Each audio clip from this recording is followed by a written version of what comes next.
ये एक सच्ची घटना है। ये घटना वृंदावन की है। वृंदावन में एक संत रहा करते थे। लोग उनको जज साहब करके पुकारते थे। तब लोगों ने पूछा कि ये तो एक संत है, तो फिर लोग उनको जज साहब करके क्यों पुकारते हैं? तब एक ने बताया कि असल में वो संत एक जज थे जो जिले के कोर्ट में फैसला किया करते थे। जिले के गांव में एक केवट रहा करता था जो एक शिव भक्त था। वो भोला था। वो रोज शिव मंदिर जाकर प्रभु की सेवा करते थे। एक दिन की बात है, केवट को उसके पिताजी ने बुलाया और कहा कि बेटा, तुम्हारी बहन अब बड़ी हो गई है और कुछ महीने में उसकी शादी करनी है और पैसों की जरूरत है। तुम जाके जमींदार से कुछ पैसा उधार लेकर आओ। उस पैसे से तुम्हारी बहन की शादी करेंगे, फिर बाद में उनको ब्याज सहित पैसा लौटा देंगे। तुम जल्दी जाके पैसे लेकर आओ। केवट फिर उस जमींदार के पास जाके कुछ पैसे उधार लेकर आया और वो पैसे पिताजी को दिए। कुछ महीने में केवट की बहन की शादी बड़ी धूमधाम से कराई। शादी के बाद केवट शहर गया। कुछ सालों में उसने खूब सारे पैसे कमाए। फिर वो अपने गांव आ गया और एक दिन पिताजी को बोला कि पिताजी, ये पैसा ले लीजिए और जमींदार के सारे पैसे लौटा दीजिए। पिताजी बोले कि बेटा, तुम पैसे लौटा कर आ जाओ। फिर वो केवट उस जमींदार के पास गया और बोला कि जमींदार साहब, मेरा आज तक का कितना पैसा लौटाना है? जमींदार ने फिर सारा हिसाब देखा और बोला कि इतने पैसे ब्याज सहित देने हैं। केवट ने वो सारे पैसे लौटा दिए। फिर जमींदार ने उसे एक पर्ची दे दी जिसमें लिखा था कि केवट ने मेरा सारा हिसाब चुकता किया है, अब इसका कुछ भी ऋण बाकी नहीं है। जमींदार बोला कि केवट, ये पर्ची देख लो। तब केवट बोला कि नहीं साहब जी। जमींदार फिर से बोला कि एक बार देख लो। तब केवट बोला कि कोई बात नहीं साहब जी, वो तो मेरे शंकर जी ही जाने। जमींदार ने सोचा कि ये केवट काफी भोला है, क्यों ना इससे ज्यादा पैसा कमाऊं। फिर जमींदार ने दूसरी एक पर्ची निकाली और उसमें लिख दिया कि केवट ने मेरे पैसे अब तक नहीं लौटाए हैं, और पहली वाली पर्ची एक पुस्तक में रख दी। अब दूसरे दिन जमींदार ने केवट के घर एक पर्ची भेज दी। उसमें लिखा था कि अगर मेरे सारे पैसे नहीं लौटाए तो मैं कोर्ट में केस कर दूंगा। ये देख के केवट और उनके पिताजी घबरा गए। वो समझ गए कि जमींदार उनको फंसाने की कोशिश कर रहा है। वो लोग अपनी जिद पर अड़े रहे कि उन्होंने सारा पैसा लौटा दिया है। कुछ दिन बाद उस जमींदार ने केवट के ऊपर जिले के कोर्ट में केस कर दिया। कुछ दिनों के बाद केवट को कोर्ट में से समन आ गया। अब तो केवट को कोर्ट में हाजिर होना ही था।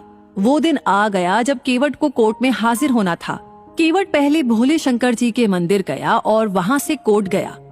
कोर्ट में उसको जज साहब, जो कि आज संत है, उन्होंने पूछा कि केवट, तुमने जमींदार के पैसे क्यों नहीं लौटाए? तब केवट बोला कि जज साहब, मैंने सारे पैसे लौटा दिए हैं, ये जमींदार झूठ बोल रहा है।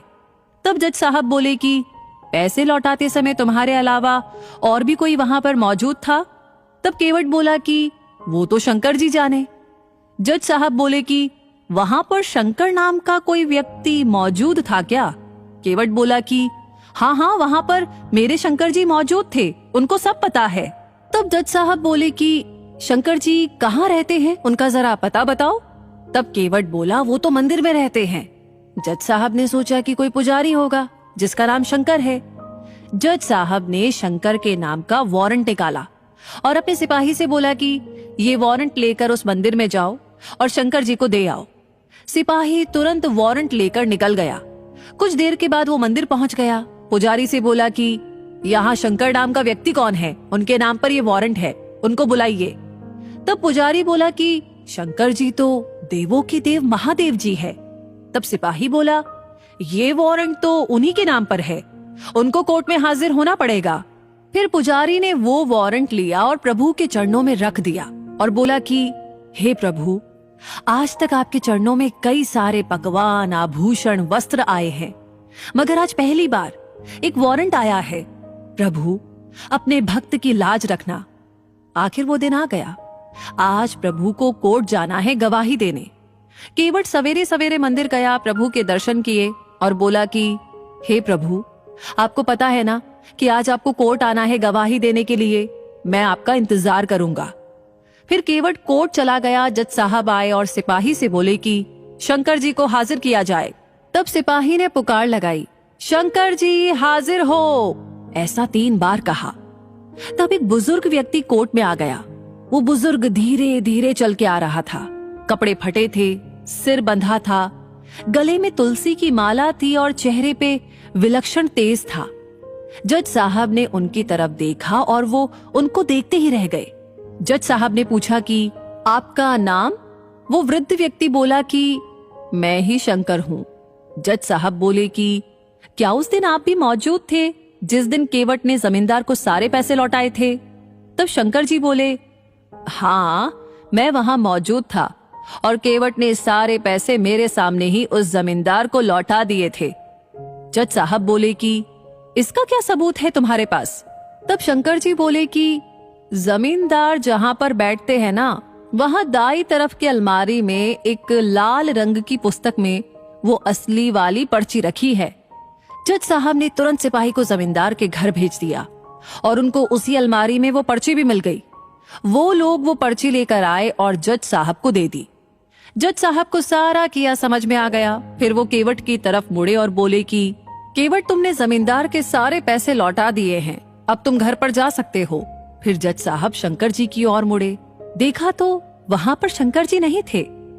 उन्होंने केवट से पूछा कि अरे ये शंकर जी कहाँ चले गए? तब केवट बोला कि जज साहब, वो तो अपना काम करके चले गए। जज साहब ने पूछा कि केवट, ये शंकर जी करते क्या है? तब केवट बोला कि कुछ नहीं करते, ये तो मंदिर में बैठे रहते हैं, इनके बहुत सारे मंदिर है। ये सुनकर जज साहब अचरज में पड़ गए। उन्होंने उस सिपाही से पूछा कि तुम मुझे शंकर जी के घर ले चलो। फिर वो दोनों चल दिए। वो सिपाही जज साहब को उस मंदिर में ले गए जहां उसने रघुनाथ जी को वारंट दिया था। जज साहब ने देखा कि एक पुजारी उस मंदिर में मौजूद है। उन्होंने उससे पूछा कि यहाँ रघुनाथ जी कहाँ पर है? तब वो पुजारी बोला कि साहब, ये जो सामने आपको दिखाई दे रहे हैं ना, हाँ हाँ वही देवों के देव महादेव जी है। जज साहब ने देखा तो वो सकते में आ गए।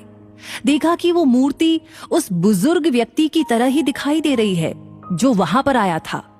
वो देखकर जज साहब रोने लगे। वो रोते रोते ही अपने कोर्ट में आ गए और अपने आप को एक कमरे में बंद कर लिया। दूसरे दिन जज साहब ने अपना इस्तीफा दे दिया। जब उनसे पूछा गया तो वो बोले कि जिसकी अदालत में एक दिन सबको जाना है, वो पालनहार आज मेरी अदालत में आए थे और मैं बैठा रहा और वो खड़े थे। मैंने बहुत बड़ी भूल कर दी, उनको पहचाना तक नहीं। लोगों के जीवन का फैसला करने वाले को ही फैसला सुना रहा था। दोस्तों, जानते हैं आप, आज भी वो जज साहब वृंदावन की गलियों में घूमते नजर आते हैं। हर रोज वो प्रभु के दर्शन मंदिर के बाहर से ही करते हैं और वो भी खड़े रह के। तो दोस्तों, सच्चे मन से की गई भक्ति में ही भगवान रिझ जाते हैं। भगवान को सिर्फ और सिर्फ सच्ची भक्ति और प्यार चाहिए, इनसे ही वो खुश हो जाते हैं। इसी के साथ ये कहानी यहीं पर समाप्त होती है।